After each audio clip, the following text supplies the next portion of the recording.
subscribe to Drowsy and Steve. Right, everybody, welcome back to another match preview. This one is for Wigan versus Sunderland tomorrow, late kick-off. He'll be digging a match vlog of sorts, and I'll be digging a live stream. I've got every faith in you. I'm glad someone has. But a few things we're going to be talking about is movement of the away fans, kicking off in the opposite side. Second half will be, it was better like against Blackburn, wasn't it? It was class kicking the other way. A few transfer rumours as well. Stephen, we'll start off with movement of the fans. We'll just quickly touch upon this one. Would you prefer down back where they were? For the atmosphere, yes. Aye, same. Because it always creates a better atmosphere. I remember when they used to be where they originally were. My first season ticket was right next to them. I was in the southwest corner, and it was an all game. Provided the performance was all right, all game it was non-stop bantering, which creates a better atmosphere. It does. But also at the same time, if you get the away fans down closer to the pitch, then it also spurs the away fans on more because you can't really hear them up where they are. And then quickly kicking off the opposite way against Blackburn, I thought it was much better. It spurred it spurred the players on to come, kick towards us, towards the noise. We've said it before, and I know a few other fans have said it. They prefer to kick towards the Roker end in the second half, but we've always done it this way. Obviously, Blackburn won the toss. I think they thought they were going to try and mix things up a bit, put us off our stride by changing something that we're used to, but it worked in our favour, so happy days. Stephen, there's been rumours about Broadhead. I wouldn't say rumours that he's coming back. No. Everton have apparently said that they're going to try and sell him in January because he's out of contract in the summer, which means if they sell him in January, it means they can get a little bit of money for him rather than letting him go for free. And because they've said they're going to sell him, loads of people who remember the good times we had with him last season have said, right, let's sign him. But it's a no from me. No from me as well. But, I liked him when he was there. When he was there last season, he was a bit injury prone. I wish him all the best, but not for tomorrow I don't. But for me, it's a no. I think it's just a bit social media talk. For me personally, I prefer not to. Right, moving on, Stephen. Score predictions. 35,000 of you's got this right, believe it or not. 35,000 of you's. But I only wrote down a handful. So the people who got the score prediction right and are going in the hat for the new shirt, for the next shirt giveaway. Basically, the people who got it right off the Blackburn game and the people who get it right for tomorrow's game are going to go in the hat on New Year's Day for that live stream, and then we're going to draw the winner out of that. So if you got it right against Blackburn and you get it right tomorrow, you will be going the hat twice. So the people who got it right for Blackburn, who correctly guessed 2-1, can be the wind's blowing me paper all hour. Marion Trowles, Andrew Simkis, Susan Prescott, Dan Wilkes, 8481, Matty Collins. Wait, Matty Collins. What do you say to somebody who guessed the correct score twice? Well done. No. He had a different one on mine. So what is it? It doesn't count, does it? Oh, I didn't know you had a different one on yours. Matty didn't you know you had 2-1 on yours as well? Because I checked. I checked yours and I checked mine. I'm sure you had 2-0. We'll get back to you on that one, but I'm pretty sure you had 2-1 on both. But I've still read your name out. Ian Curry, Ollie New 1221, Cameron Oliver 8349, Fresh 3926, Sean Pritchard, the wife Rachel Usher, well done. Death Nell 9863, Crazy Bal 3198, Back to Front 7397, Debbie Lewis 8270, Epic Keza, Jackson Vintage, and then this one you really need to change your name. User-PX3TS7GM1T and Liam W6263. Well done, you all correctly guessed 2-1 for the Sunderland Blackburn game. Matty mate, I'm coming back here. I'm sure you guessed 2-0 on mine. But moving on to Wigan, Stephen. They're not having the best run in League One. I know they're not, it's great. I think it's hilarious. Look, we know there's no love lost between us. No. They have had my life. Wigan supporters on Twitter last season. They had me life. So, personally, they laughed at us when they won the league.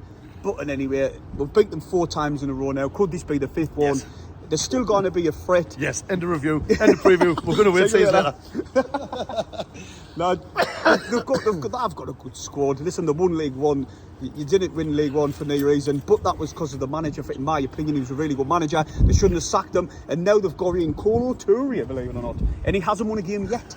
Oh, so they're going to be giving it all the Colo, whatever they do what they want. We know they've got some capable players who are capable. I mean, I was just talking to Paul before. This season, I would like to say that they've won 6, drew 6 and lost 12 this season. The second off bottom, they get humped. When they get beat, they've been humped quite a few times. But there's only 5 times they've failed to score in this season. So they're capable of scoring. They know where the back of the net is, but they're just not scoring enough, and they're conceding far too many. They've got the second worst defence in the league. They've conceded 38 goals. Only team who's conceded more is Hull. What can go for us is they're very poor at home. They're the rock bottom for home form. They've only picked up 9 points out of 12 games, which is absolutely diabolical. Well, they've only won one game since the 11th of October. My God. And that was against Blackpool, who had someone sent off in the 17th minute, I believe. So they played against 10 men for the full match pretty much, and they still only won 2-1. But that's the only game they've won since the 11th of October. Jesus. So, look, I mean, it's good for us. All right. They're on a shit run, they've got bad form, they're really bad at home. We're fourth in form, I think, and away from home. But you've got to get some stick for this video. I know, but I'm not bothered. No, I couldn't give a fuck. Right, and anyway, like I was saying, Stephen, the thing is, right, Charlie White was supposed to be back against Middlesbrough, couldn't quite make it. His family apparently wanted to get a box there after watch him play, so he could be back in the team, because he hasn't been in the last 3. For us, like for when we play them tomorrow, and you know, he's got the all. Listen, Wigan do try and pump themselves up when the D play us. Mowbray was saying it in his press conference today. They do try and put in that extra gear when they come up against Sunderland. I don't know why. Because half the bastards used to play for us. Aye, and they're going to get the biggest attendance they've had this season when we turn Because of us. Aye, because of us. You know what I mean? But, I mean, the players they've got, we all know the players that used to play for us who they've got. But the ones that we've got that we'll potentially have to keep an eye out for is obviously Will Keane. He's always been their top goal scorer the last few years. He's got 8 goals this season and 2 assists. You've also got Charlie White, like he's just been talking about there. He's got 2 goals and 2 assists so far this season. I mean, it's good to see him back playing football. Hopefully he doesn't do it tomorrow if he is playing. Oh, you know. And obviously they've got Nathan Broadhead as well, who we've probably previously mentioned. He's got 4 goals so far this season. Another one they've got what's that, terrorist loving? I'm not going to say his name, but he's got 2 goals and 4 assists. So they have got players who are capable of scoring, but Callum Lang, an all homegrown player, he's only 24. I thought he was older. He's really good as well. So they have got a good squad. Like I say, they just haven't clicked yet under Colo Touré. Like I say, they day up the cells. They day up the game when they come play Sunderland. But it hasn't worked. Do they though? Do they though? Because we've just beat them 4 games in a row. Last 4 times we've played them, we've beat them. But look, they are capable of scoring. Like I said, there's only 5 games this season where they haven't scored. They haven't found the back of the net. No. Our defence at the minute is playing brilliantly. Our attacking the way we've got with the likes of Ahmad and Stewart back as well. I mean, I honestly think we're going to be too much for them. I think our forward line is going to be too much for them. So, Stephen, moving on to Sunderland, there's a few players I'd like to talk about. One, I'll get it underway again. Listen, I'm not even going to lie.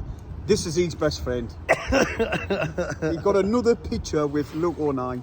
And I'm getting a bit jealous actually now. I am. His passion for the club, the shirt, it's so infectious. He is. I mean, even Tony Mowbray even said in his interview, he said he don't think he's ever trained a better human being than Luke 09. I mean, that's some praise that, like. It is, isn't it? He said he works the coaches harder than anybody else. He always wants to watch every touch he's done in the previous game. Then he goes out and trains and practices and works on those mistakes that he thinks he's made, and he's always trying to do more. What a extra bit. He's outstanding. I mean, I spoke to him after the match.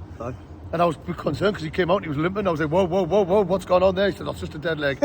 He says, I'll be all right for Wigan. I said, you better be. He probably recognise you now quite often. Yeah, he's probably got a restraining order against him. And then again, Stephen, another one. You didn't fall in love with a lone player, but I can show you, majority of us already have. Ahmad. Wow. He's unreal. He's outstanding. He's unreal. I still laugh. I think I said it to you at the match. I laugh my head off because there's people on Facebook, on Twitter that keep saying, oh, if we don't sign him at the end of the season, it's going to be a controversy, it's going to be a catastrophe. I'm like, we haven't got a cat nail stand to sign him. He is way better than us. And he's going to be up there playing in Europe's top leagues, and he's going to be in European competitions. We just need to focus on enjoying him while we've got him and just watching the amazing football that he plays. He's a joy to watch, especially against really Blackburn. I seen like a little highlights of him in against the Blackburn game, and his touch, his vision, like his first touch when the ball's coming into him, it was just amazing. There were certain times on Boxing Day, I can't remember what day it was, but on Boxing Day, and he had about 3-4 players around him, and all of a sudden he's just free. And you're like, how's he done that? Do you know, one thing I noticed as well, I might put a little clip in, he done like a sort of a McGeady spin. Yeah. And he sent, I think it might be the same one you're on about, he sent 3 players the other way and he just come away. It reminded us of the Birmingham game as well, and I'll put another clip in, where he looks like he was going to get tackled, 3 players around him, he drops to his knee and spins away the other way, and he gave the assist for Sims. To Sims. Oh, it was just amazing. But like Stephen said, and I totally agree with him, he's destined for bigger and better things. Oh, yeah. No disrespect to us, my club.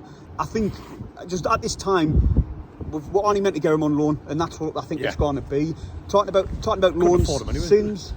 Would you give Sims a contract, Stephen?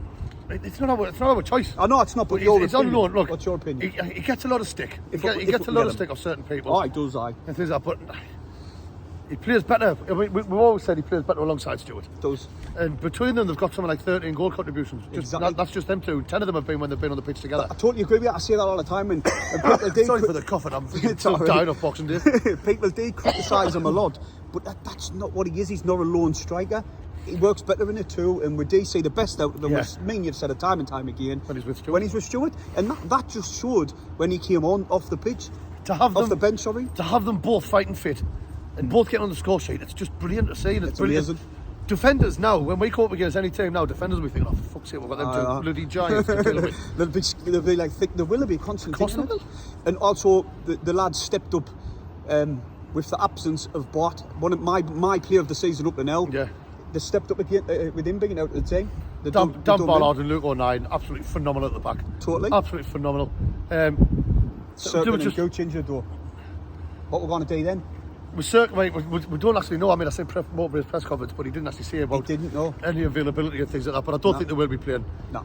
But for me, that Trey Hume will come straight in.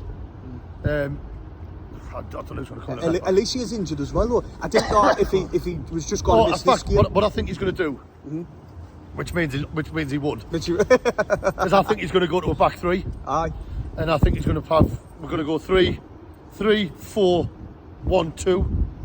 So we're going to have the back 3 of probably Ballard, O'Neill and Bailey Wright possibly, and then we'll have Clark wing back, Hume as another wing back possibly, Neil and Evans, Ahmad, and then Sims and Stewart. So the thing is though, Bailey Wright has played at right back before. Could he just bring him straight in alongside Ballard and then put O'Neill at right back with or left back with Trey Hume? Yeah. He could do.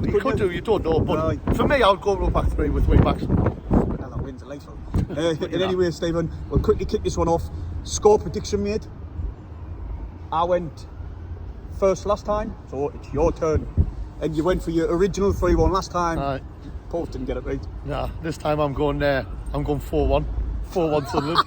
I'm 4-1 Sunderland. Well, I'm going for something a bit different this time. I always go for the same thing and always lose. So I'm going to go for Sunderland 3-0. I think we're going to bash them. I really do. I really do as well. I'm really confident going into this game. Same. Which normally when I go into a game's confident, they let us down. Aye. But I don't believe they're going to. Nah. With Stewart and Ballard back, it was clear to see against Blackburn how much of a difference it makes having them back in the team. I did. And it also spurs other people on. Like I know O'Neill's been playing brilliant all season, but with Ballard's got a bit of pace. Aye. Like O'Neill and Bart, they're not the fastest centre halves, but they play brilliant together. But Ballard having that bit of pace, it makes such a difference. And quickly, I forgot to mention as well, Dan Neil, our sponsor of the channel. No, but I'm joking. But actually mentioning Dan Neil, sorry, the game, he was class in the middle of the park. Probably the best I've seen. He was doing his interceptions, his work rate, his passing. Right. It was a joy to watch. Even his play further up the pitch, he was doing really well. So for me, he had one of his better games in a Sunderland top. And Patterson, he saved another thing under the ball. Oh my God, that was it was crucial. It was at a very important time. And he was just outstanding how he parried it to his left-hand side.